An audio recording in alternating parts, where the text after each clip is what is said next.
Well, hello everyone, it's me, Mary or Hawk, and I have a very important video for anyone assigned female at birth, regardless of whether or not they identify with the female label. If you have a painful menstrual cycle, if your period especially is painful, this video is for you because I do deal with having 2 uteruses and 2 cervixes, which, yes, double the cramps, but also endometriosis. And I figure that what these tips I'm about to give help me as somebody with those conditions with 2 uteruses, it's going to help you who probably just has one. This is not medical advice, this is just telling you what's helped me in case it'll help you. Always consult a doctor beforehand, before trying any of this stuff. This is just what's helped me in case it'll help you if you're really just at a loss for what'll help you with your period. You've tried everything, nothing's working. This video is for you because, to set the scene, yes, I have 2 uteruses and endometriosis, but pain meds, whether it's a prescribed dose or a over-the-counter dose, they do not touch my period for whatever reason. I can take max dose, say acetaminophen, if that's not an NSAID. I don't think that's an NSAID, and max dose ibuprofen. So a max dose of both of those, I stack them. Doesn't touch my period. It's as if I didn't take it. It doesn't even take the edge off.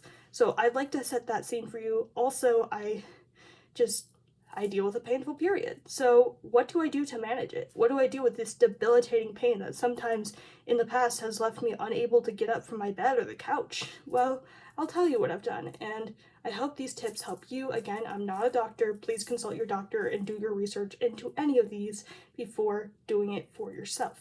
So with that being said, let's get into this video.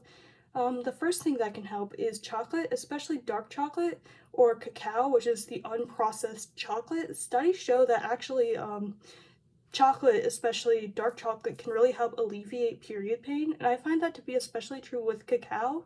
While it's very dark and very bitter, it'll taste like dirt if you don't sweeten it. It'll really help your period pain. There's a reason we crave chocolate when we're on our periods or when we're menstruating, because it does help with our pain, and our body is trying to tell us, hey, here's this thing that's going to help with our pain, going to help alleviate some of our symptoms. And you feel free to do the research. I suggest looking on pubmed.gov, but it's really been shown that this cacao or chocolate, or darker chocolate especially, can really help assist those with period pain, and I find it helps me. And mind you, pain meds don't touch it. Chocolate sometimes does. Sometimes we need a good bar of chocolate. So get yourself some chocolate, especially the darker chocolate with cacao in it.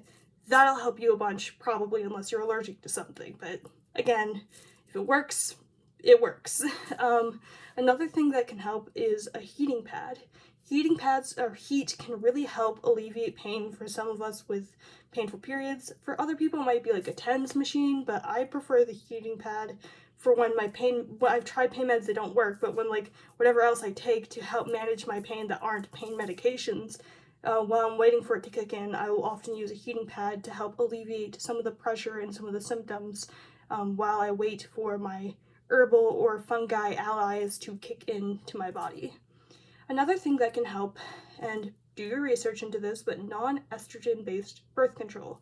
Birth control is not for everyone, and I completely understand this. It sometimes can worsen things like PMDD for some people. Again, do your research, check with your gynecologist, OB-GYN, doctor. But while birth control can mask endometriosis symptoms, the type of birth control that's especially useful for that is progesterone-based birth control. I coincidentally happen to go onto progesterone-based birth control because I have a blood condition, factor V Leiden, so I can't be on estrogen-based birth controls because it heightens my risk of blood clots, heart attacks, and strokes. So I have to be on progesterone, but progesterone actually has been shown through studies to be a lot more effective at helping people manage their endometriosis than, say, something like estrogen, because people with estrogen tend to have people with endometriosis tend to have high estrogen. And with it also combined with the estrogen dominance here, especially in America, even making that higher with estrogen-based birth controls can pose an issue for some people. Some people find that estrogen-based birth controls can make it worse. It's not for everyone. If estrogen-based birth control helps you with your endometriosis management, pain management, that's good for you. I'm happy for you. don't stop that then, but like if you are looking into birth control options, try asking your gynecologist about progesterone-based birth control. I'm on Nexplanon, which goes right here in my arm. It's like an implant, and I find that to be the best because with a pill or a shot, with birth control, you have to wait a while until it's out of your system.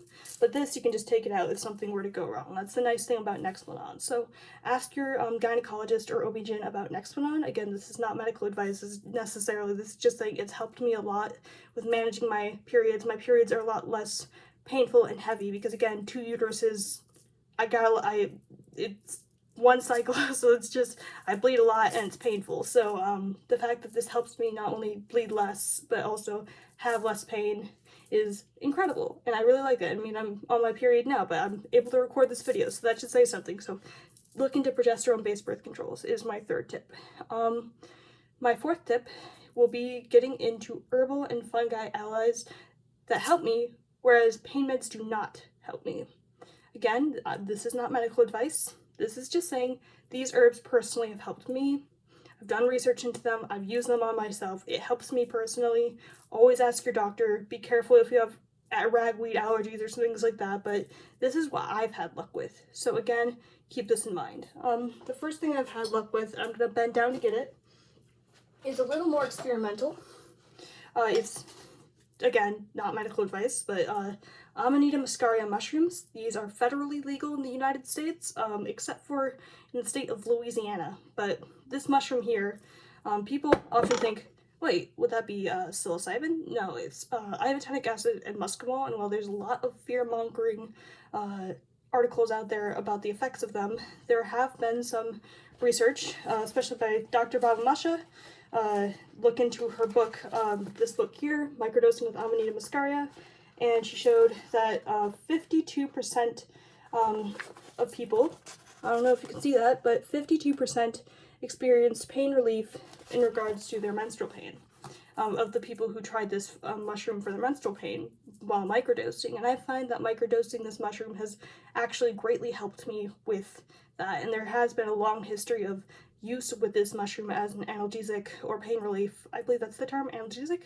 Whatever the pain relief, proper term for pain relief, it is a pain reliever. It does have pain relieving and inflammation relieving properties, so anti-inflammation, anti-pain, and it does help. And there's been history of people tanning hides all day using this on their arms and hands, like after they've been doing that, because they're sore and tired, and that pain is relieved. So, you know, I find personally it also helps with me with my pain when it comes to my endometriosis and period pain. So again, Amanita muscaria is a fungi I highly recommend here. The second thing that's really helped me is kind of strange. It's mugwort. Be careful if you have ragweed allergies or if you are nursing or trying to get pregnant.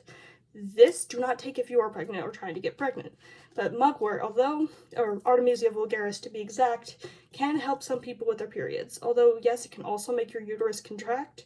For me, for whatever reason, this stuff is like it's like magic for me. It relieves my period pain. Like that, like obviously it kicks in first, but like once it kicks in, my pain is not really felt. So this stuff really helps my period pain. Like, first time I had mugwort tea, I'm like, wait a minute, I'm usually debilitated by pain. Why am I not cramping so badly? It's because of mugwort. And this was even before microdosing Amanita muscaria. So keep that in mind. Some other herbs that have helped me and other people through research have been, of course, if this is legal in your state, if it is legal in your state and you're old enough, some CBD can really be nice.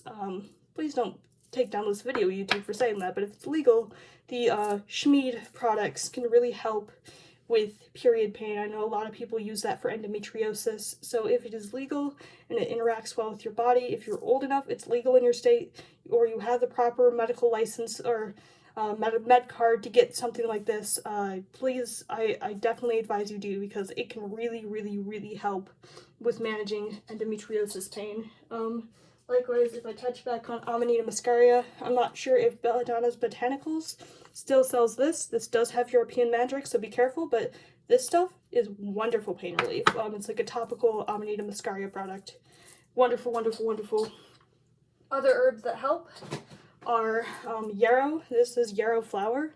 Yarrow has been shown through scientific literature, look on pubmed.gov if you are interested. Look on that medical database. Look into yarrow flowers.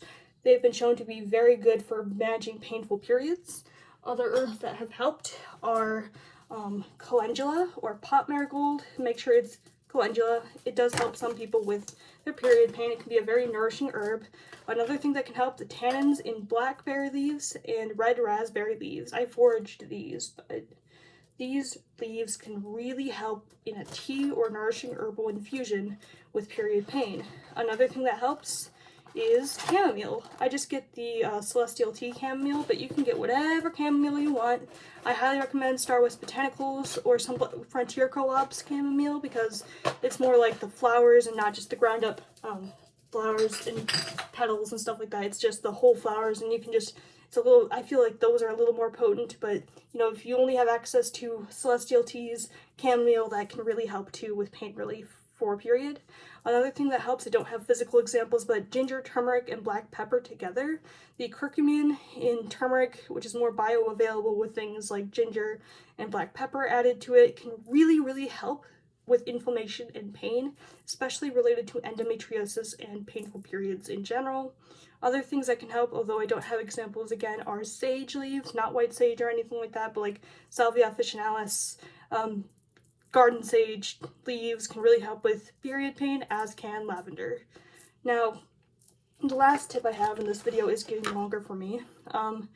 It would be crystals. I am a crystal healing type person. Again, if this is not your jam, I totally understand.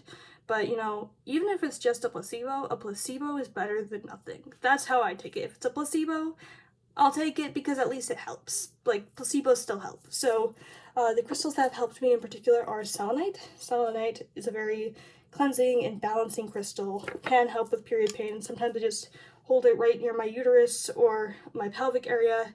I just find the cooling sensation of the crystal and the energy of the crystal is just like an instant, it just cools the area down, it's less inflamed, it really helps.